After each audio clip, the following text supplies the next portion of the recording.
You're sitting in the sun, right? Yeah, it's the sun. The sun is setting over there.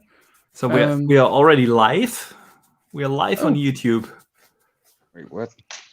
Straight in. Let's go. Okay. What's I don't know how we went live, but without Drew being here. Oh yeah. There you go. Hey, what's up, guys?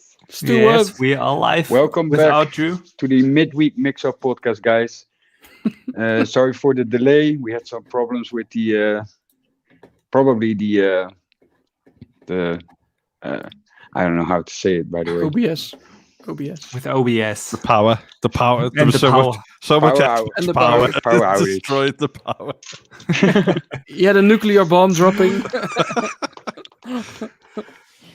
It's the midweek mix-up without Drew.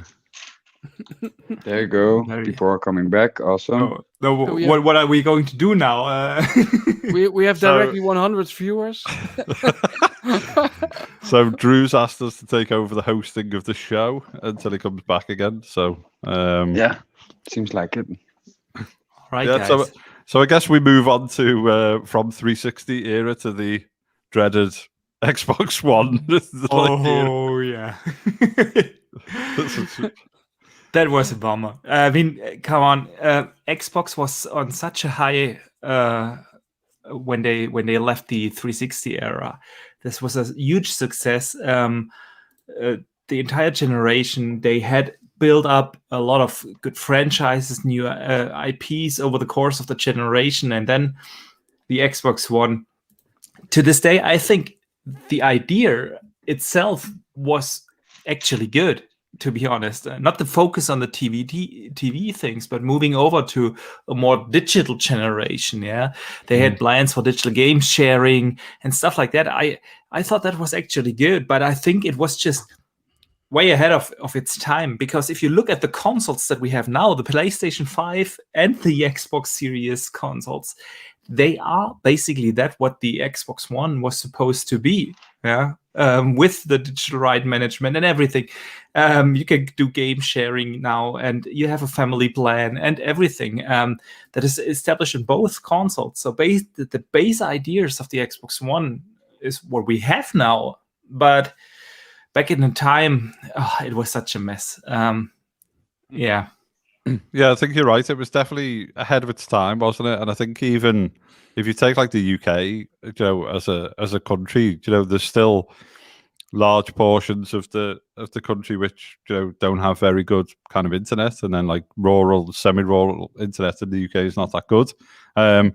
So obviously, when you get into like more built-up cities, you've got like half a gig internet and stuff, which helps. But I think the problem is that I think the weird thing is kind of there was so much like outrage about games going kind of online and moving over to like digital only and stuff, and then I think trying to make it your like media box and stuff was like a really bad idea, because I think for a lot of people who've like who supported like 360, it was a games console, and I know we've got like apps and stuff, so you can watch like Sky and Netflix and stuff, but they're kind of streaming services which people expect. But the fact that it had like HDMI like pass through, so they tried to make it your kind of like cable box or satellite box and stuff.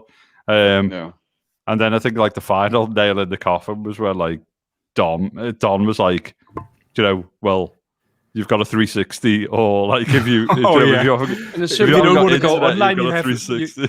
Yeah, the guys in the submarine. And it was just like ridiculous. So, but I think you were right, Archie. It's like the fact that there's like this weird flip, wasn't it, where it was kind of like, but like PS3 to 360, and like the 360 at the lead. Then like Xbox One to PS4, kind of they flip back the other way. Obviously, a great piece of kit, but it's not necessarily where it should be, or as advanced with the like PS5 over the current series console. So they keep having this kind of flip back and forward, don't they, on kind of like generational releases.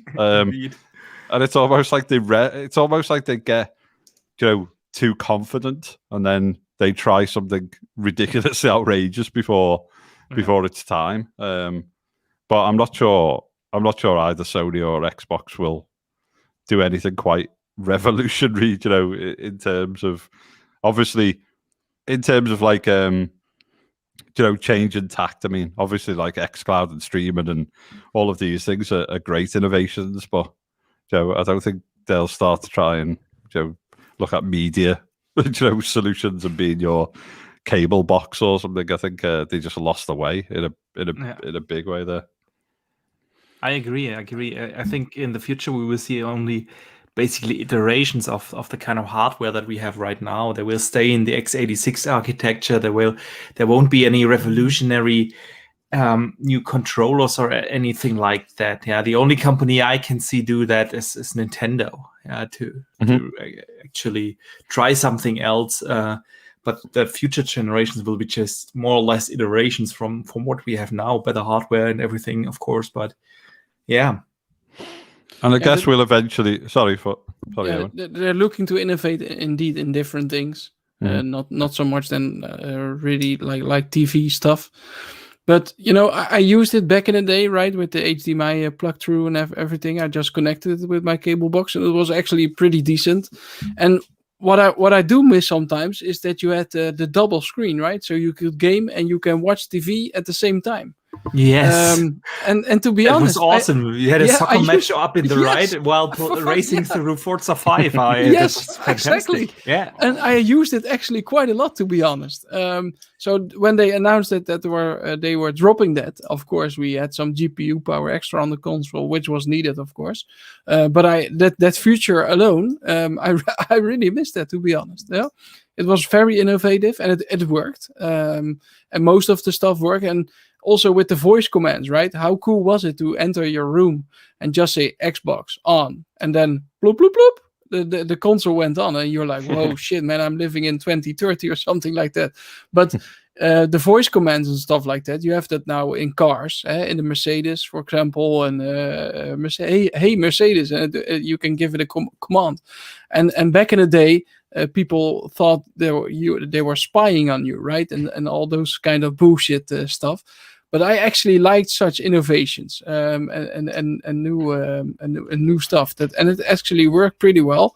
So I found it kind of a shame that they how do you say it, went back to be more of an original console. They touched the new waters. Yeah. Yeah, but a lot of people didn't like it, so fair enough that they changed it. But yeah, completely right, Archie. I think in the end they had a strategy and they just executed that, but in a different kind of way. And now they're trying to innovate with stuff like introducing xCloud and also with Game Pass, right? Because that is really revolutionary, I think, still till this day. As Spotify was also in the music business a while ago. You see those. You see those similarities coming up and existing, and it will only be more and more, and PlayStation will probably follow suit. No. Actually, the whole generation doesn't get, the Xbox One generation doesn't get enough credit for how much innovations were actually introduced into the console gaming space. I mean, if you go back to 2015, when Xbox introduced the backward compatibility program, for instance, that is actually a revolution on consoles. Yeah, we had backward compatibility before on consoles. That the first couple of PlayStation 3s had backward compatibility. They removed that in a later iteration, but it wasn't the same like Microsoft tried it. They were not just trying to bring backward compatible games to the console. They tried to enhance them. And it worked just absolutely awesome. And then there was a story across the entire generation. And you mentioned Game Pass, definitely a revolution in the console space, a subscription service. We had things like crossplay was introduced. Yes, I remember in the 360 PS3 era, there was also the discussion. And actually, Microsoft was the one blocking crossplay back in those days. But it actually came to fruition, and we now have crossplay, at least in some titles. Then we have things like mod support. For the very first time, we had a mod support on consoles. Those were all things that were introduced during the last generation. And I think people just overlooked that, how many innovations were actually brought from Microsoft into the console space over that time. Yeah, and look how the launch was. I think the launch was, games-wise, more impressive or more fun than the series console launch, right? Like you had Rise, you had Dead Rising, you had Forza 5. Yes. Probably forgetting some other titles as well, but the launch lineup was pretty impressive. While it was only TV, right? And then the whole games media and fans and also PlayStation jumped on it and trying to spin it really negatively. But the launch was actually pretty decent games-wise. The first 2 years of the generation, the problems weren't the games. You can argue about taste, if you prefer Killzone over Rise. Okay, that's personal preference and taste, but both had a decent amount of games and exclusives on that console in the first couple of years. Then is when the game problems, let's call it that, for Microsoft started. 2015, they closed Lionhead. Then we had the cancellation of Scalebound, and then there was just nothing there because the groundwork for the games wasn't laid in like 2012-13 when they should have done that they have games ready in 2016-17. And I think that was the games wise 2017. I think it was 2017 where we had 0 games from Microsoft. But so what I do like is so they saw it was going a little bit in the wrong direction.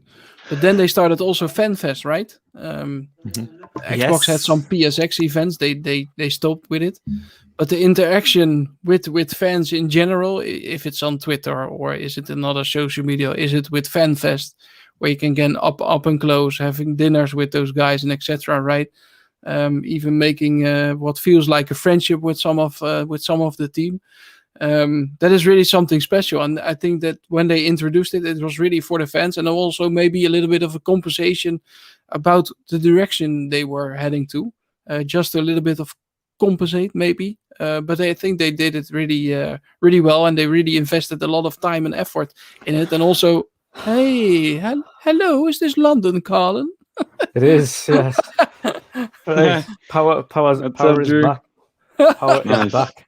Internet is back. Our lost friend. Up. We thought you were nuked, mate.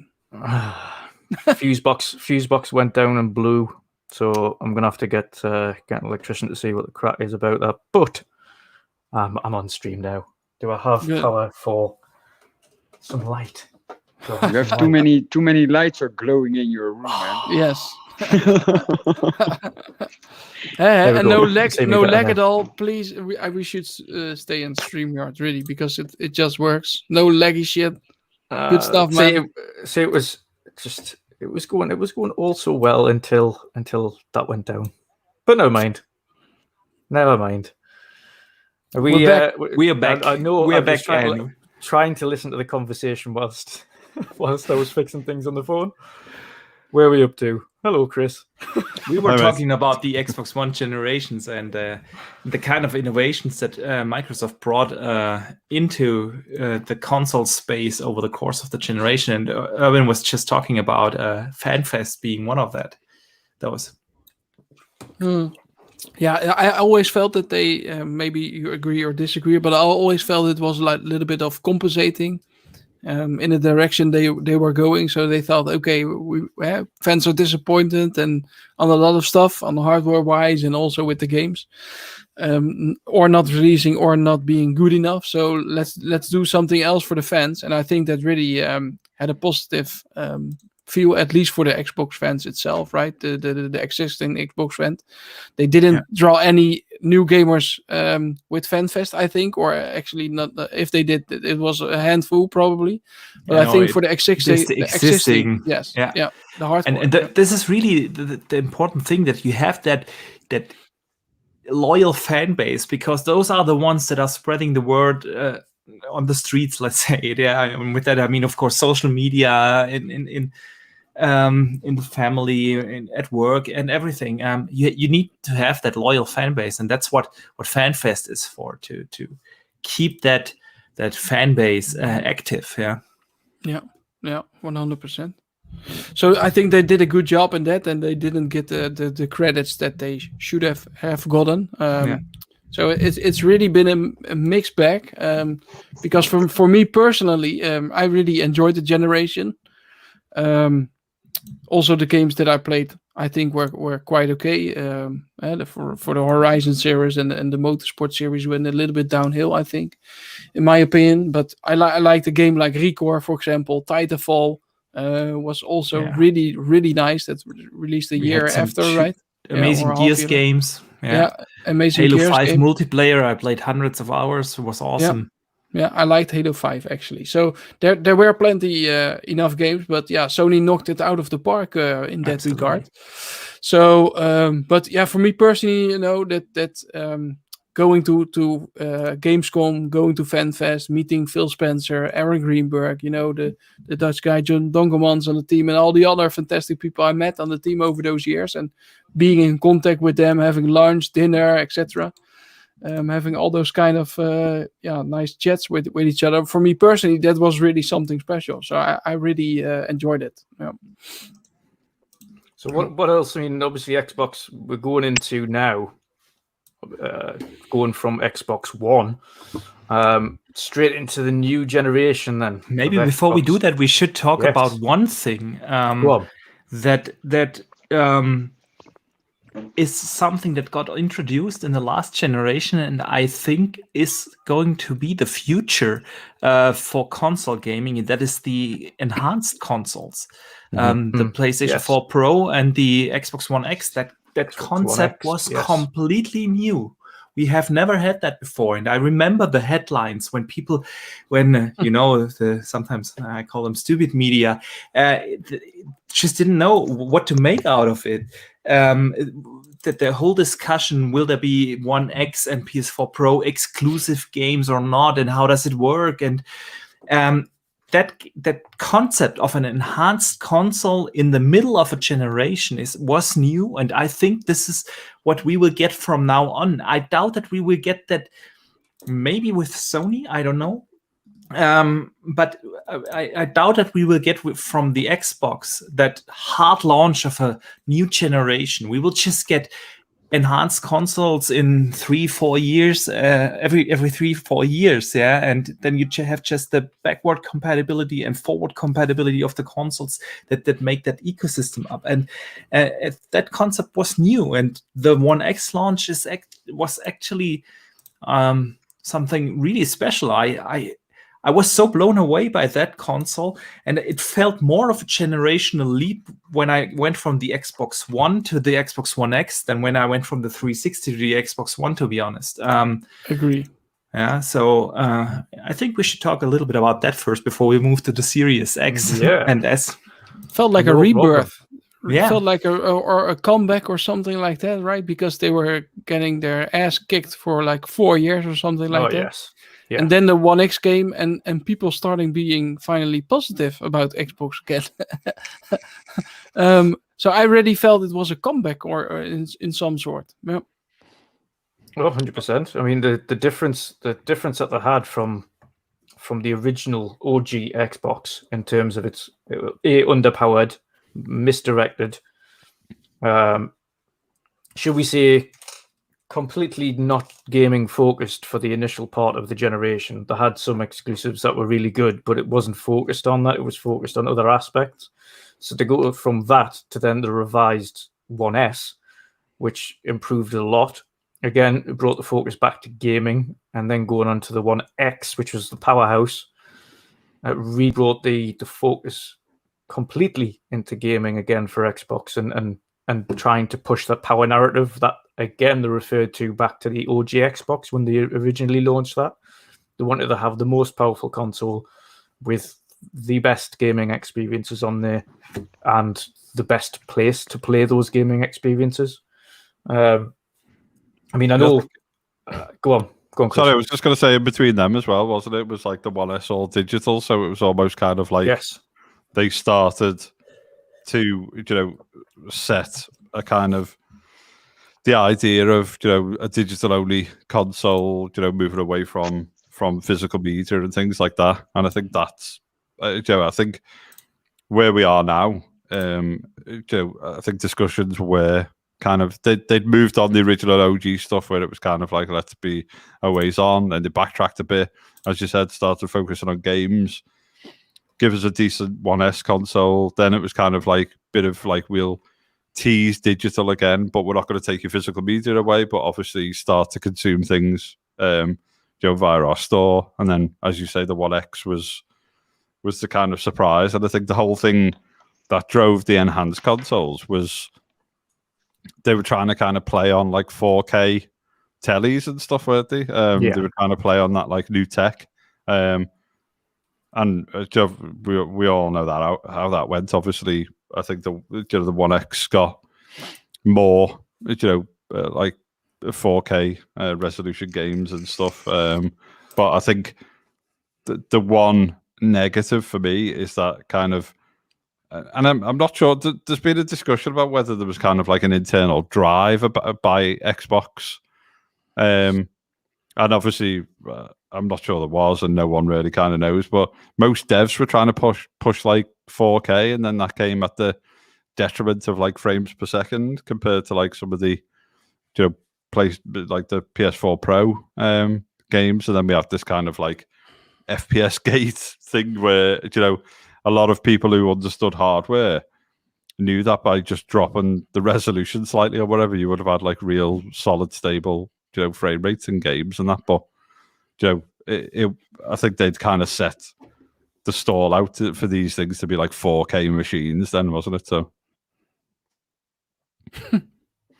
we've you can continue your point. We lost them again.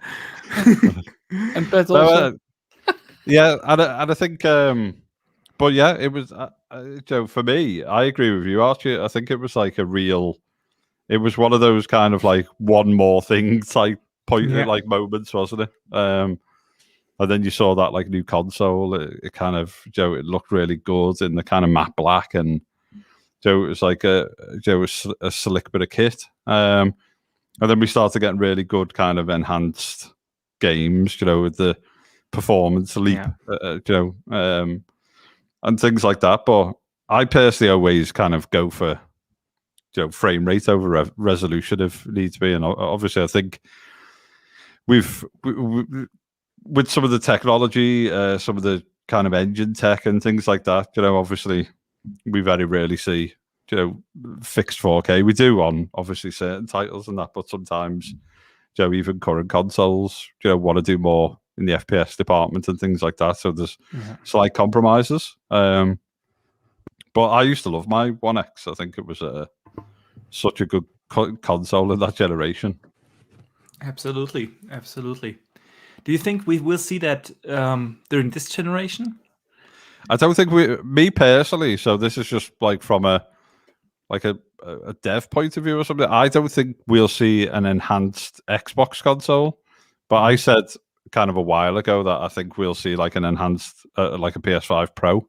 And I think there's enough power in like Series X, I think, to kind of hold the generation unless something super revolutionary happens. But I don't think it needs to. I think once Xbox start and developers start utilize the like DirectML and all of these other things that are within like the tool set, I think they'll be able to do many things which some of the devs are struggling with at the moment. Yeah. But I think Sony's choice in kind of going a little bit proprietary, not full RDNA 2, trying to do some things themselves. I think, I've just got a feeling that kind of a PS5 Pro comes out.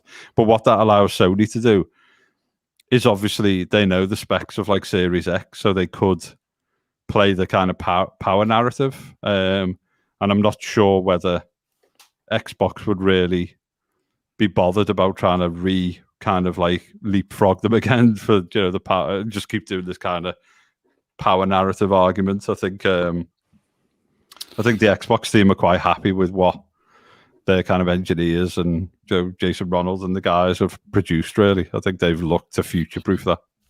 Yeah, I think yeah, please go ahead. Yeah, so I think also for what is there to improve, right? So you can maybe then have more 120 frames per second games, or do you want games that are running at 8K? Well, I think the adoption for 8K televisions isn't going that fast, like compared to the 4K television from 1080p. I think as well. So what is it what you want to achieve then? And maybe when Sony have the advantage again, then you see maybe Digital Foundry going ballistic again, and the fanboys and the whole narrative change. But now I have the feeling that if most of the games are running at 60 frames per second, people are having such a big leap that any improvement in an enhanced console now at the moment, that particular need that when we are going from 720p games or 900p games and 30 frames per second to the One X, let's say, I think there's that need from consumers or whatever. I don't think it's really there. And of course, better hardware is always nice, but I think the scream and the need for a newer console that is even more powerful, I don't think that's really there at the moment. And that also combining that chips are being very hard to produce. I think also that people have maybe less money to spend.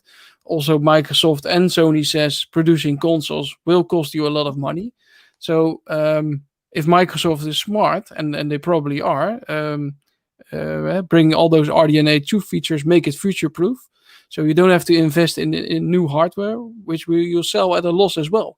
So they probably want to focus full on Game Pass, probably, and then not on an enhanced console, I think. Yeah, I kind of have to disagree here. To be honest, I think that's okay. The power thing is always there. You can see that in the PC market. I get where you're coming from. What if we would have a 25 teraflop GPU and like 32 gigabytes of RAM and not 16 but 32 threads or something like that. What could we do? There's always something you can do. You can do that on the visual side, but I truly hope that we stop bumping up the resolution. And I don't need to go higher than 120 frames. Actually, for most of the games, I think 60 frames are enough. But you can do a lot on the visual side, on the simulation side, on the AI side. There are tons of things you can improve, and so there's always the need for more power. But I'm also kind of with Chris that we have now a console generation that is the most well-balanced console generation we've probably ever had. I don't see a real bottleneck right now. We have the I/O speeds with the SSD and the velocity architecture. We have a really good GPU with 12 teraflops and hardware accelerated ray tracing. We have the Zen 2 CPUs, 8 cores there on 16 threads. It's just a super well-balanced console, and it could definitely last 7-8 years, an entire generation. And it probably will, but that doesn't mean that there isn't a demand in, let's say, 4 years from now, where people just want a little bit more premium experience, because the hardware progresses so fast these days. When you look, where were we 4 years ago in the PC space? We didn't have hardware accelerated ray tracing, we didn't have DLSS and so on. And now look at what we can do on the NVIDIA cards with DLSS 2.0 and hardware accelerated ray tracing. So this is just what's going on in the technology space, and in 3 to 4 years we will feel that, man, I want ray tracing in games with 60 FPS combined, and I want that machine learning or DLSS or whatever we will have by then, DLSS 4.0. I want that in a console, and then we have the need for direct machine learning 3.0 or whatever. Yeah, so this is just my feeling. I'm with Chris that probably the pressure is a little bit higher on Sony. And if we look at the last generation, Sony went first. The PS4 Pro launched 1 year ahead of the Xbox One X. They released their enhanced consoles after 3 years, and that is actually something that I see also as realistic, that Sony is going for that. But if Microsoft then does not launch an enhanced console either in the same year or the year after, they will have like 4 years left in the generation by then, where they won't have the power crown. And I just don't see that happening, not with the way how Microsoft has acted over the last 6 to 7 years. They don't want to lose that power crown anymore to Sony. So that's really why I think we will see those enhanced consoles over the course of this generation. I do agree with you on the power crown, but I mean, the other thing to play devil's advocate, in 4 years' time, could we be in an era where, input latency, all of those things are so reduced on cloud gaming and streaming services? Is that, do they put the hardware in like server blades and stuff instead, than relying on the home user to have like a physical piece of hardware? Like, part of me thinks that maybe not this generation, but maybe one more generation or one more kind of. It depends on how like internet infrastructure goes, and obviously some of these kind of some of these kind of streaming algorithms and software and stuff to get kind of input latency down. It's not terrible at the moment when you've got like a good setup, and that's only going to get better. And do we find ourselves moving into a generation where you buy a LG or a Samsung TV and it's got kind of xCloud built in, and that's where you kind of consume your games, and you don't need to worry about the GPU and stuff like that, because server blades have got the latest tech in, and they've you do get your kind of 60 FPS, you do get your ray tracing. It's an interesting thought process about. I think we'll eventually move away from hardware, and streaming will just become so good that you have a console and it's on any device that you buy, like a TV and stuff. I agree completely. But unless, like me, you have a power outage and then well, but that doesn't help you. Power outage doesn't help you if you have a console or you rely on streaming. The thing is, Chris, I'm 100% with you, and I think that is where we are heading. I just don't see that happening in the next 3 to 4 years. To be honest, if I look at how slow the growth of internet infrastructure is here across Europe, I don't see that happening in the next 3 to 4 years, that you can rely on enough customers to how do you say that in English? That you will have enough customers that rely on a streaming only solution. I just don't see that happening in the next 3 to 4 years. Eventually, yes, I agree. Maybe if 5G is available and we move away from actually fiber cables or something like that, I don't know. But at the moment right now, and in the next couple of years, I don't see that happening, because I just don't see the infrastructure being there. Would it be maybe the first steps to have the Xbox One still? They think people will have that for a long time and play, and they will also develop games for it. That the first step will do that to help the Xbox One with streaming, for example. I mean, Phil Spencer teased that actually. Right. There was an interview. I can send you the link where he talked about exactly that. That was an interview where he was asked, I'm paraphrasing right now, don't quote me on the exact words, but it was something like, he was asked, how long do you want to continue to support the old generation? And you guys remember there was the statement 1 to 2 years after the launch, all exclusives will come out on old and new consoles. And then Phil said something, and then we have to think about how can we still bring value to our customers from the Xbox One generation, and streaming is definitely one of the options, or something like that. They are definitely thinking about that, and I think that this is a good solution to really continue the support of the old consoles when you have switched the server blades to the series architecture, and then just make streaming available there. And was it also when the One X was being developed, right? That they touched the waters with that news in the media. And I remember, I think it was or Phil or Aaron who said we are going beyond generations in the future. And for me, that was quite telling, beyond generation, because when the examples that we just talked about, you're moving actually beyond generations, right? Mhm. So is this the example that they were hinting at? Because then you don't have a console generation, you just have maybe one device or whatever that can just being run from server blades and whatever, right? Yeah, I think that's that is the way it's going to go. And obviously, there was a bit of a, as I say, I was playing devil's advocate because I'm not quite sure when we would fully switch. I think that's, I agree with Archie, and that's why I was saying I'm not sure whether it's this generation or one more generation. It just depends on how much the kind of hardware leaps, and it depends on, as Archie was saying, where do you stop? What's the kind of ceiling which you're happy with? Is it an amazing full real-time ray tracing at 60 frames, or is it high quality ray tracing at 120 frames or stuff? Obviously, a lot of us with panels that support 120 are experiencing games at 120 frames per second, but that doesn't, and as amazing as that looks, it doesn't kind of make the 60 frames a second experience like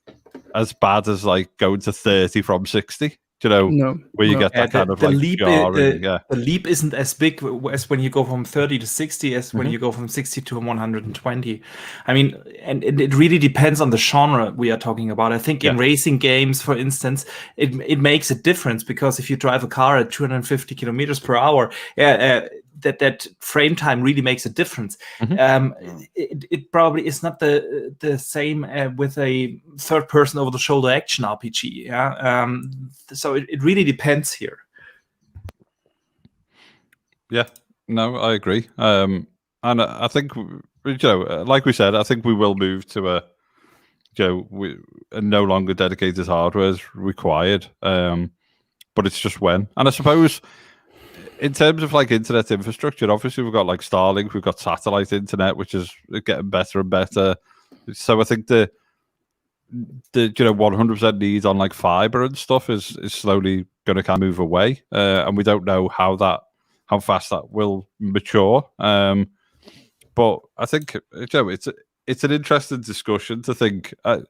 For me, this is exactly why Xbox are moving to xCloud, and they're moving to Game Pass and things like that, because they are setting their kind of service up, in the same way that kind of Amazon set the service up, and Netflix and Spotify, and they're kind of positioning themselves, and they want to be the leaders.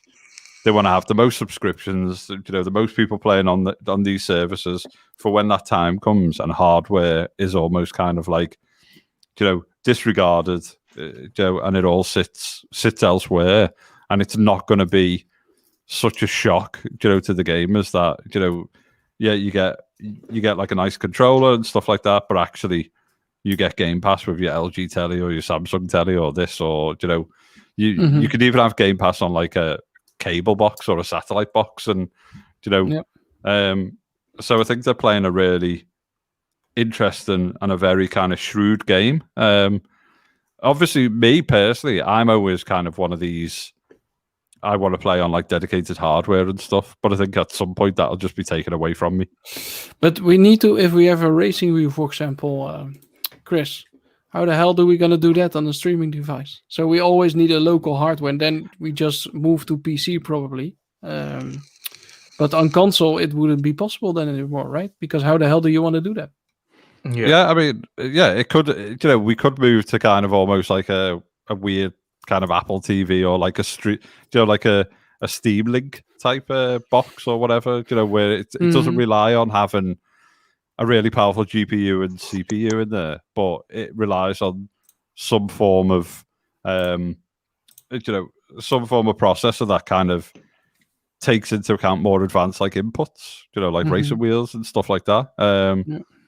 But it would like I've got no, I've got no doubt that like Jason Ronald, the team, people at Xbox, people at Sony are like playing around with this technology now and seeing, how do you move away from like a dedicated piece of hardware, and how do you kind of support these kind of devices and things like that. It could be that a wheel a wheel is kind of, or a flight stick or whatever, is kind of delivered with an extra bit of hardware inside that kind of deals with the inputs and what it needs to do whilst like streaming dedicated to blades and stuff. But they're perfectly good questions, and obviously like interesting ones to pose, I think. Yep. We've lost Archie now, or there's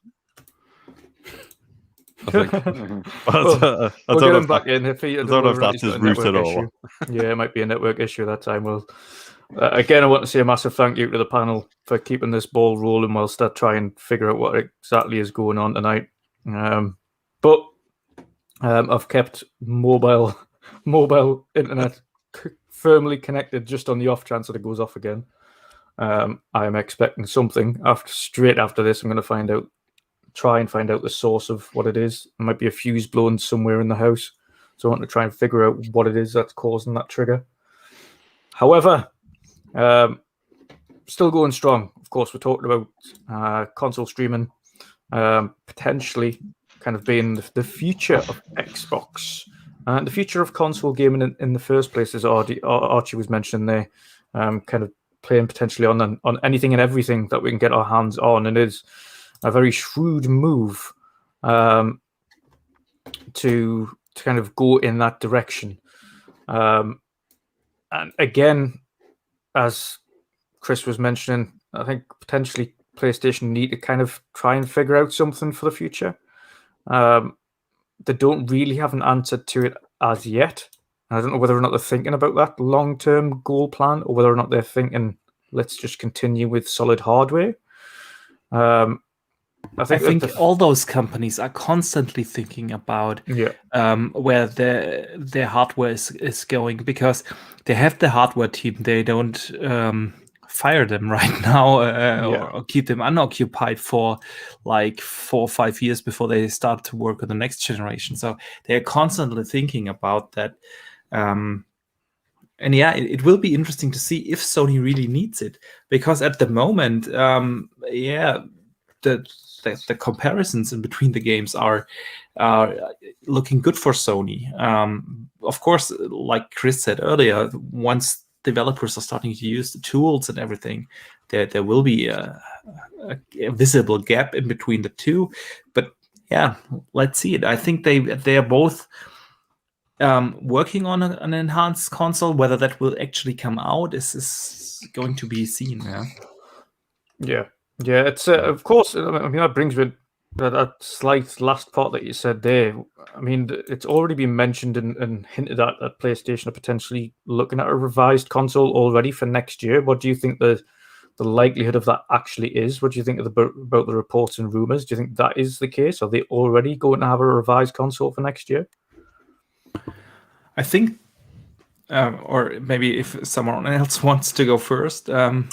No, I think, I just mentioned, I think I spoke about this last week, but I think it's purely like a cost-saving thing. I don't think we're going to see a PS5 Pro or anything next year. I think it's going to be more chips on a wafer. I think they'll try and maybe look at improving cooling or something on the internals.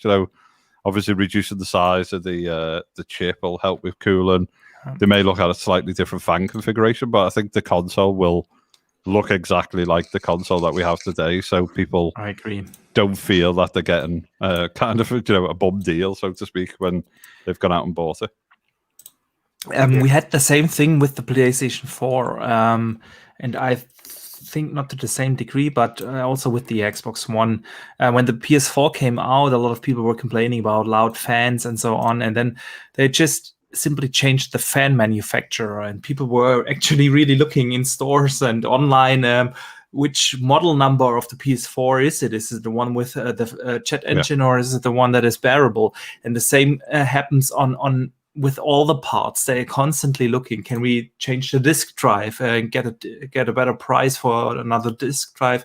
And like Chris said, the semiconductor business is constantly, every 18 months, reducing the size of the chips produced, and that's the kind of thing they are looking into. It's not going to be a revision like the PS5 Pro, where we get a different power level. It's they are going to change the internals of the console.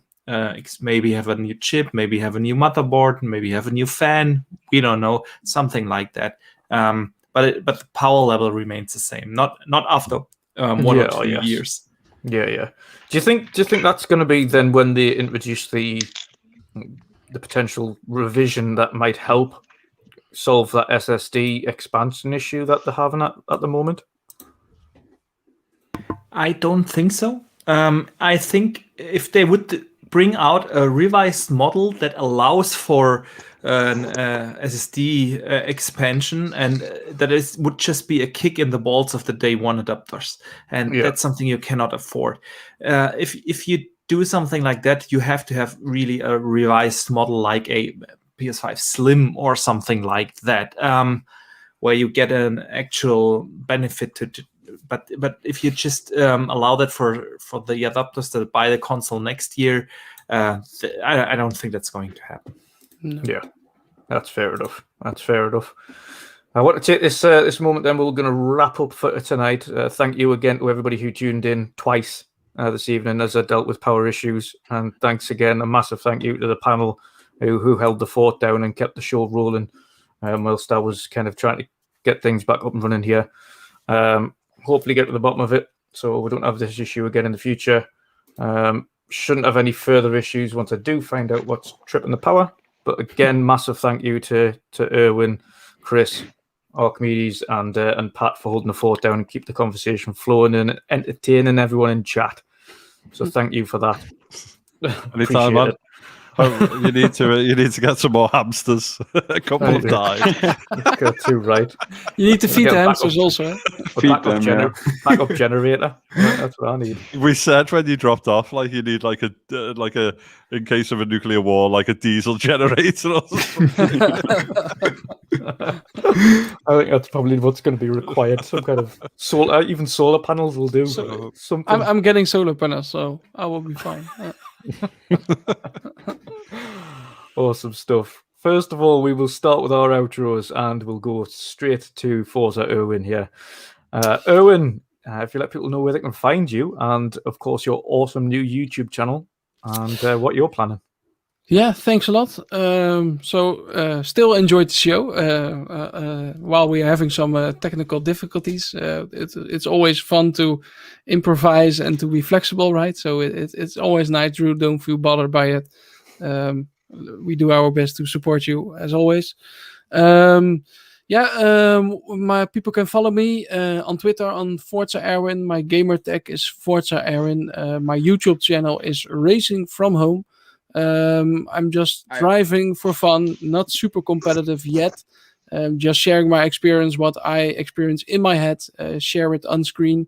Reminds me a little bit of a couple of years back when MU was touching the waters with Forza Motorsport and wanted to improve his race pace. And what we did in multiplayer was just, okay, MU, I will drive a couple laps ahead. I will tell you when to brake, how to do it, etc.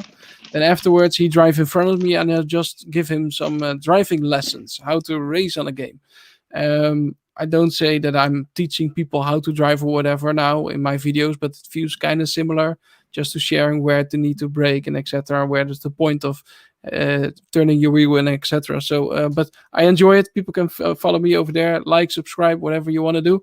I will be thankful. I will record some Forza Motorsport 7 videos actually again, I think. And for sure, Assetto Corsa Competizione.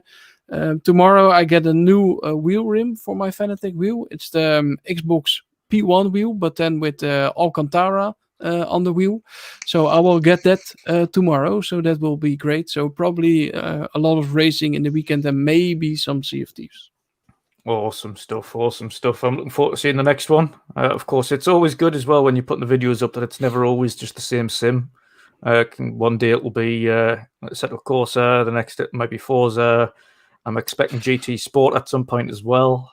And for Formula One, this weekend is the wonderful race at Monaco. So there might be an F1 2019 because it don't have the newest version. But I might be dropping a 2019 F1 video at Monaco. Ooh, Nice. Just in the spirit of F1 weekend. Yes, exactly. It's going to be wonderful, and hope Max Verstappen will win this race again, and make Mercedes having a hard time. So let's keep our fingers crossed for Max. Yes, to the max. To the max. Next up, Chris Grannell. How are you doing today, brother? Thank you again for holding down the fort with the rest of the panel. If you let people know where they can find you, brother, and what you've got coming up. No worries. Thanks for hosting the show and stuff. Obviously, everyone knows that you work hard and stuff. So when these things happen, it can give you a bit of a knock. But as Erwin said, we're always here to support you, man. I'm just working. I think I'm gonna kind of play some more games when I can. I need to finish Village so I can move on to some other stuff. Obviously, I'm like looking at shopping for a steering wheel and stuff so I can get some F1 2021 when it launches with Erwin and play some Assetto Corsa Competizione. So obviously get back into racing a bit, which will be good. And then just the usual places. So CJ Grannell on Twitter, Hard Times UK on the various gaming platforms. And just hopefully get a bit of gaming in. And if you guys jump into Sea of Thieves, give us a shout, because I never normally have like a decent crew. So it'll be good to. We've always got like 2 or 3 boats full. Join the legends. Join the legends. 2 or 3 boats full of people playing, so there's plenty of room for more. That's absolutely no problem. Take those skelly ships down. I was going to say that the one and only time I've played GT Sport with Erwin, he was, I think you were on the wheel and I was on a pad, and it was maybe about 3-4 seconds ahead every time.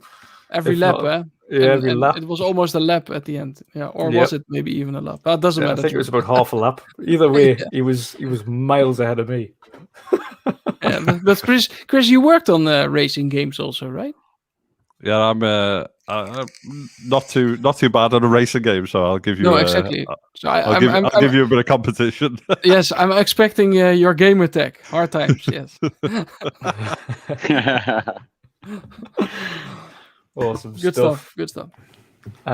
Next up, Archimedes. Awesome to have you back, brother. It was absolutely brilliant. And again, as I've echoed to both Erwin and Chris so far, thank you again for holding down the fort and having an awesome show with the rest of the panel this evening. Again, brilliant to have you back. Looking forward to seeing what you next got planned for your videos, if you want to let people know where they can find you and what you've got coming up. Yeah, first, thanks again for having me. It's always a blast here on the show. Always good laughs, good discussions. And technical issues happen. Don't worry about it. So I still had a great time, and I'm really happy to be back. Yeah, people can find me basically everywhere at Boxenberger, on Twitter, on Xbox Live, PlayStation Network, and of course here on YouTube, where I have my small but growing YouTube channel. I put up about 1 or 2 videos per week where I discuss certain topics of the gaming industry. Sometimes it's breaking news, sometimes it's tech discussions, stuff like that. This week I uploaded a video about the game engines that are used within the Xbox game studios and what are the strengths and weaknesses of each of those engines. So if you're into that kind of content, definitely check my channel out. Otherwise, I'm looking forward to be back here next week. Yeah. Most definitely. Next week with no power issues, no lag issues, we'll get a full show going where nothing happens and nothing goes wrong. That is the goal for 2021. But good to have you back, healthy, Archie. That's really important. So good to have you back, brother. That's the main thing. Glad you are fitting well, and obviously, fingers crossed it stays that way. Fingers crossed. Awesome stuff. And last but not least, Twitch affiliate and PUBG partner to be, fingers crossed. Patchy, how are you doing, brother? If you let people know what you've got coming up, what you're going to be doing, and take it away, where they can find you.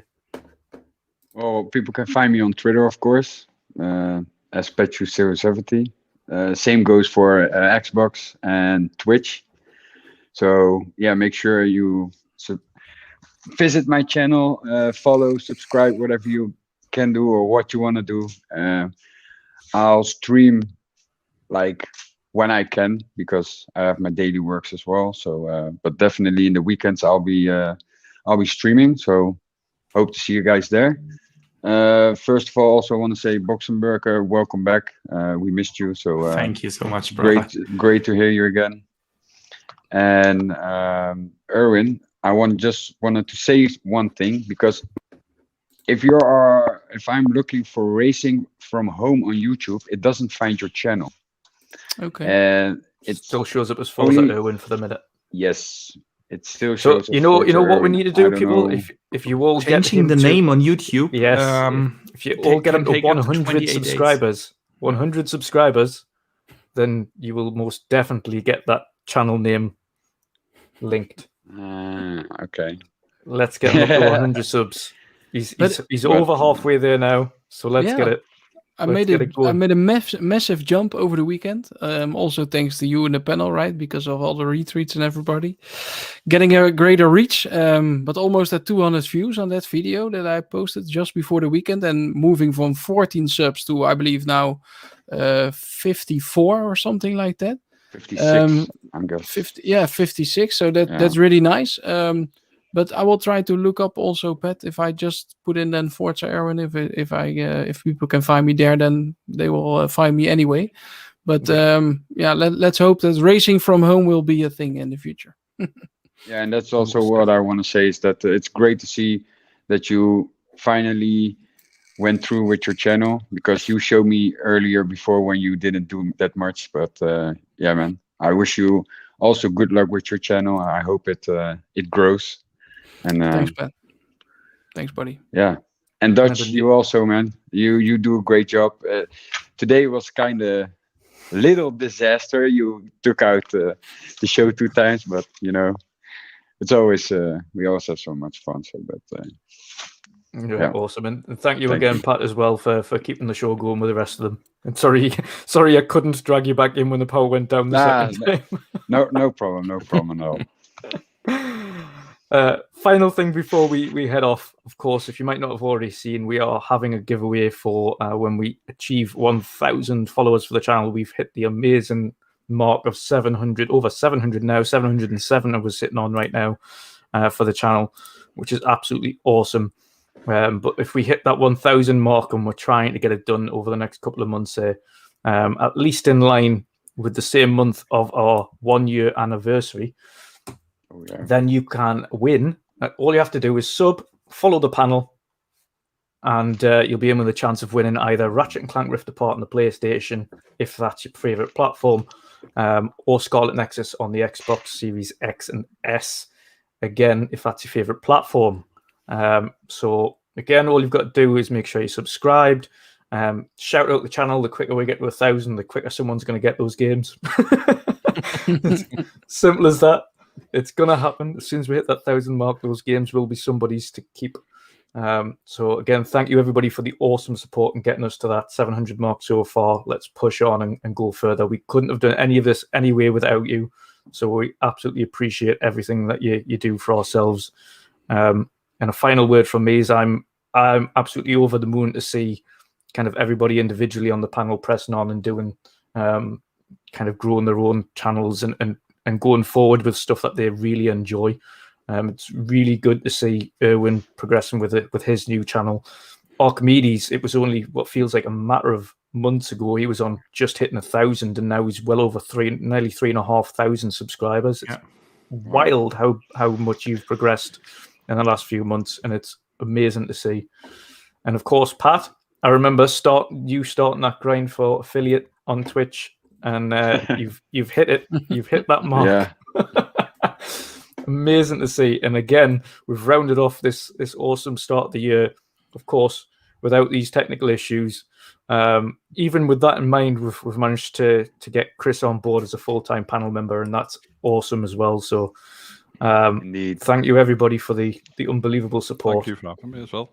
No, you're welcome. You're Good to welcome. be a part of you awesome brothers. So yeah, most definitely. It's great. It's again, it grows the breadth and the depth of the channel and the opinions and the knowledge across the board, of course. And it vastly enhanced when we've got yourself on board who's worked within the industry as well, which is a massive bonus.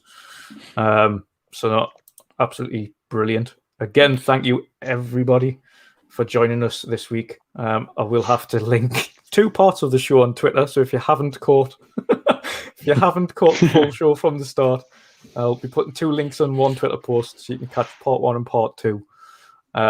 Have an awesome evening, everybody, and we'll see you again next week. Thank you. Thanks. Like You and guys later, subscribe to the channel. Midweek Mix Up. Cheers. Thanks, guys. See you later. Yeah. See ya.